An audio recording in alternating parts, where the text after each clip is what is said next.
Surat વરાછાની diamond કંપનીના રત્ન કલાકારોએ હોબાળો મચાવ્યો હતો, જ્યારે મહિલા રત્ન કલાકારની તબિયત લથડતા સારવાર અર્થે ખસેડી સ્થાનિક પોલીસે સમગ્ર મામલો થાળે પાડ્યો હતો. સુરત વરાછાની એશિયન સ્ટાર કંપનીમાં કામદારો કામથી અળગા રહી અંદાજિત 500 થી પણ વધુ રત્ન કલાકારોએ ભેગા મળી હોબાળો મચાવ્યો હતો. કંપની દ્વારા બોનસ સહિતના લાભો નહીં આપવામાં આવતા રત્ન કલાકારોએ વિરોધ કર્યો હતો.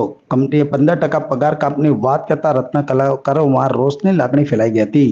સાથે સાથે મહિલા રત્ન કલાકારો પણ કામથી અળગા રહી વિરોધ નોંધાવ્યો હતો. છેલ્લા 2 દિવસથી કર્મચારીઓ કંપનીને રજૂઆત કરી રહ્યા હતા, છતાં કોઈ નિવેડે નહીં આવતા મોટી સંખ્યામાં રત્ન કલાકારો કામથી અળગા રહ્યા હતા. સુરતના હીરા ઉદ્યોગમાં હાલ આર્થિક મંદીનો માહોલ જોવા મળે છે. આર્થિક મંદીનો સામનો કરી રહેલા હીરા ઉદ્યોગના વેપારીની સાથે રત્ન કલાકારોની હાલત કફોડી બની છે.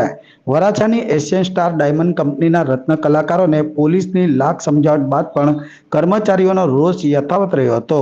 વરાછા પોલીસ મથકના પીઆઈ ગાબાણીએ જણાવ્યું હતું કે હાલ હીરા ઉદ્યોગમાં મંદીના પગલે કંપનીએ બોનસની મનાઈ કરી છે, જેથી કર્મચારીઓમાં રોષ છે. કંપનીએ પણ કર્મચારીઓને સમજાવવાનો પ્રયાસ કર્યો હતો અને કંપનીના મેનેજમેન્ટ દ્વારા ઓક્ટોબર માસનું બોનસ આપવાની વાત કરી છે. જ્યારે માર્ચ મહિનાના બોનસ માટે કંપની મેનેજમેન્ટ સાથે ચર્ચા કરી નિર્ણય લેશે, પણ કંપનીમાં સિક્યુરિટી ગાર્ડ દ્વારા કર્મચારીને માર માર્યો હોય તેવી ઘટના બની નથી. જોકે હાલ તો દિવાળી બોનસ મામલે રત્ન કલાકારોમાં ભારે રોષ હોવાની ચર્ચા જાણવા મળી છે. મારામારી કેમ કરી? તમારા સિક્યુરિટીએ મારામારી કેમ કરી? મારા સિક્યુરિટી મારામારી સર કેમ કરી? શું નામ તમારું? શું નામ તમારું? શું નામ તમારું? તમારા કંપનીના સિક્યુરિટીએ મારામારી કેમ કરી? સિક્યુરિટીના કંપનીએ મારામારી કેમ કરી?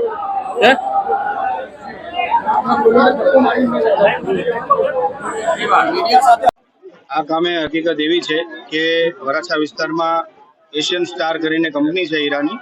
આ હીરાની કંપનીના જે કારીગરો છે એ તમામ કારીગરોને કંપની વતી સપ્ટેમ્બર મહિનાનો પગાર આ ઓક્ટોબર મહિનાની 1લી તારીખે એમના ખાતામાં જમા કરાવી દીધો. પણ આમાં કારીગરોની રજૂઆત એવી છે કે કંપની તરફથી એમને 2 એક્સ્ટ્રા બોનસ મળે છે. 12 મહિનાનું કામ કરે અને એ લોકોને 14 મહિનાનો પગાર મળે છે. એટલે એક પગાર એમને ઓક્ટોબર મહિનામાં એટલે દિવાળી ટાઈમે બોનસ આપે છે અને એક પગાર એમને માર્ચ મહિનામાં બોનસ આપે છે.